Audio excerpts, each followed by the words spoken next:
성도가 하나님의 말씀에 바로 서지 못할 때 예, 우리가 그러잖아요. 자, 근심 하나 덜면 또 다른 근심이 생기고 그 근심 사라지면 또 다른 근심이 생기고 이게 인생인가 이런 이야기를 하죠. 야곱 인생에 있어서 가장 큰 두 가지 근심거리는 외삼촌 라반과의 관계였고 두 번째는 형 에서와의 관계였죠.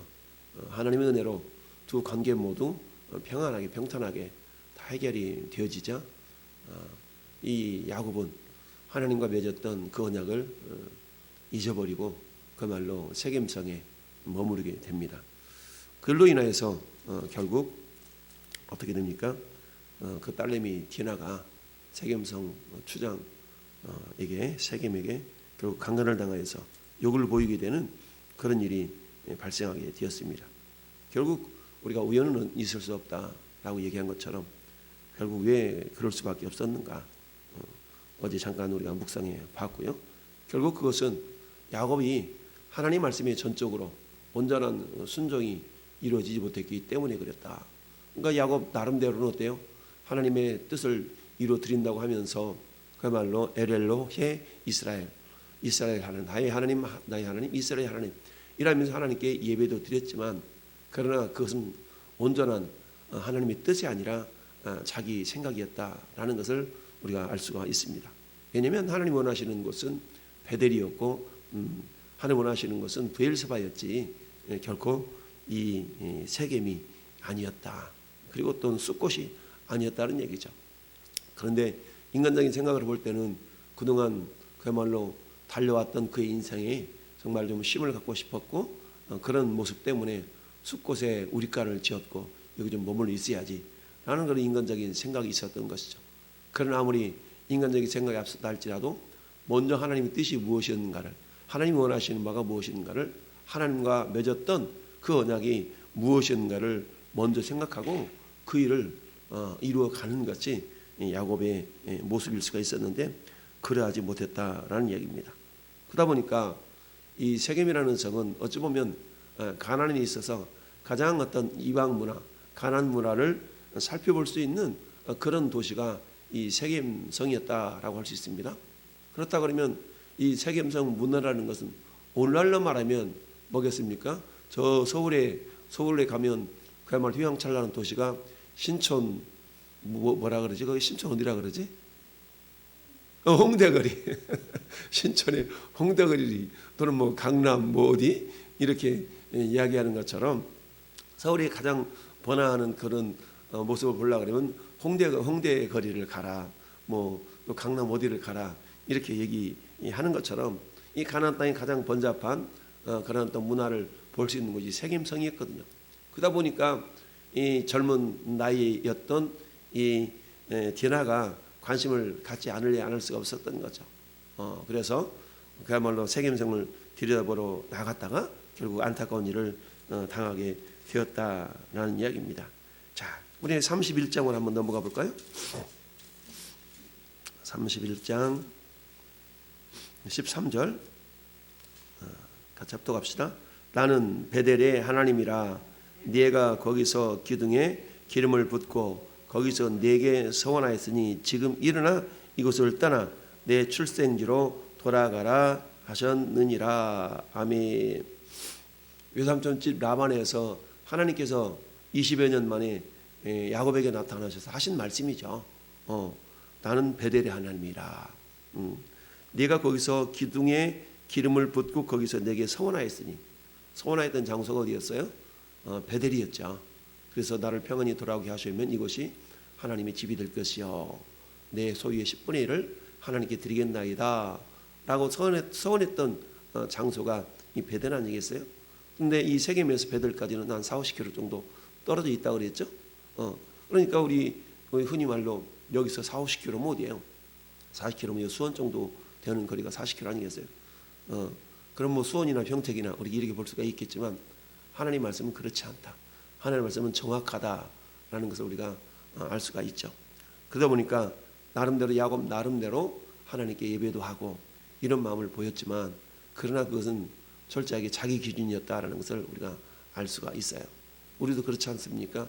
나 예배 드렸어, 나 주일 지켰어. 순전히 자기 기준으로 이렇게 하는 경우가 없지 않아 있는 것을 보게 됩니다. 자, 그러면서 베델로 올라가지 않고 세겜의 장막을 치고 눌러 앉았던 그런 모습을 보게 됩니다. 자, 그렇지만 어때요? 그런 가운데 이처럼 고난이 있었는데 그러다 보니 우리 하나님 말씀을 전적으로 순종한다고 해가지고 고난이 없는 건 아니잖아요. 하나님 말씀을 순종한다 할지라도 우리에게 고난이 있을 수가 있다. 그런데 그 고난은 어때요? 고린도전서 10장 13절 말씀처럼 우리가 하나님 말씀에 순종하는 가운데 당하는 고난은 우리 하나님께서 피할 길을 내사 저희로 능히 감당하게 하시느니라 라고 말씀을 합니다. 그러니까 우리가 내 앞에 있을 어떤 근심 염려거리가 있다 할지라도 내가 하나님의 말씀을 순종한다면 그 염려 근심거리와 맞짱을 뜰 수 있어야 된다는 얘기죠. 그럴 때 하나님께서는 어때요? 피할 길을 내사 너희를 능히 감당하게 하신다. 사람이 감당치 못할 시험 당함을 하나님은 허락하지 않는다는 얘기죠.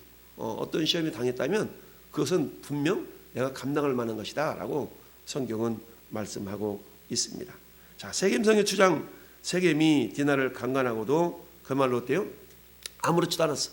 그럴 때 많은 예물을 갖다 주고 그냥 나오고 결혼하면 되는 거야. 이런 어떤 자기중심적인 생각을 했던 문화가 그 당시의 문화 아니겠습니까? 오늘날 우리가 흔히 많이 사용하는 용어, 예전에 등장하지도 않았고 그 말로 미국의 무슨 영어 사전에도 새롭게 등장한 등재된 그 용어가 새롭게 만들어졌는 그게 내로남불이라는 용어라고 하잖아요.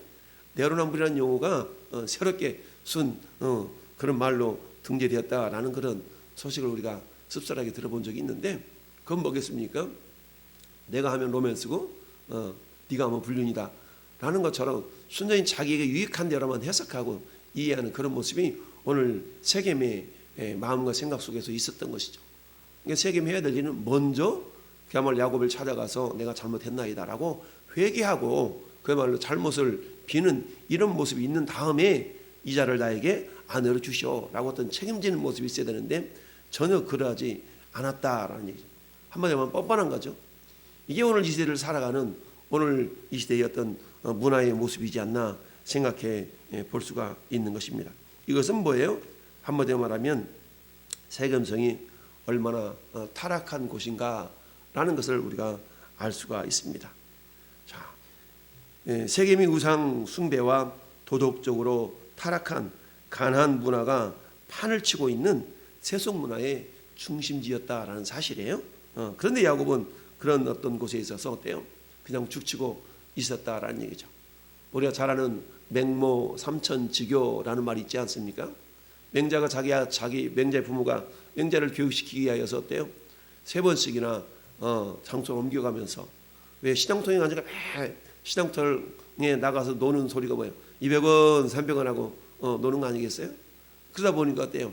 야, 정말 교육하기에 합당한 장소. 서당 옆으로 가니까 맨날 경리를 서당 그런 어떤 한문 읽는 글 읽는 그런 소리에 함께 흉내를 내는 이런 모습처럼 우리가 어떤 환경에 처해 있는가는 굉장히 또 중요하죠. 그래서 환경도 중요하고 어떤 마음가짐도 중요하고 내가 아무리 굳은 마음을 가졌다 할지라도 환경이 그러하지 못한 환경에 처하게 되어지면 마음이 무너지는 경우가 많이 있는 걸 보게 됩니다.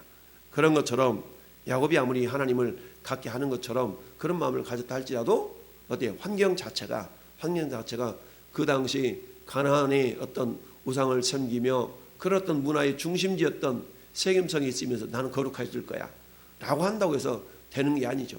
마치 아브라함의 조카 롯이 소돔과 고모라 성에 있을 때 어때요? 성경은 롯은 의인이라고 성경은 표현하고 있지만 막상 그곳에 있었던 사람들은 어땠습니까?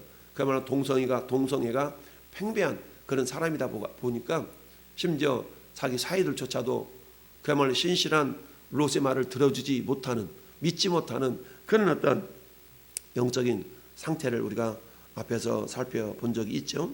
그런 것처럼 이제 어때요? 이 야곱의 딸 디나를 겁탈한 이 세겜이 어떻습니까? 와가지고 어때? 자, 당신 딸내미를 나한테 주쇼라고 하면서 이렇게 얘기하는데 그런데 이 야곱의 아들들과 세겜의 속셈이 둘 다 달랐던 걸 봅니다.